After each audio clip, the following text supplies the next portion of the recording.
Yanga atafungwa dhidi ya GS Kabylie. Nikiwa kama Sheikh Sharifu, wallahi thumma wallahi, lazima Yanga afungwe safari hii. Hakuna namna yote ya kuzuia hili.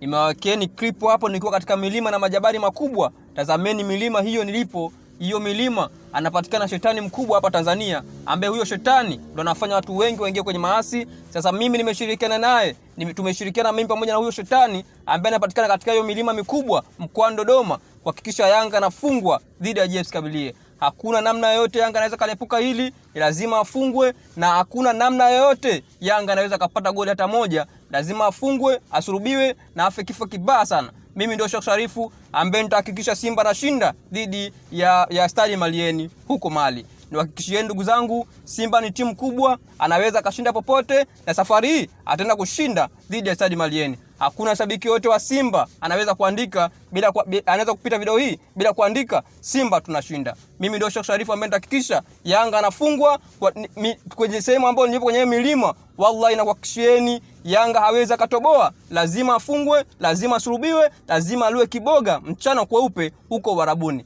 Mimi ndio Sheikh Sharifu, mganga mkuu wa klabu Young Africans, na apendeni sana.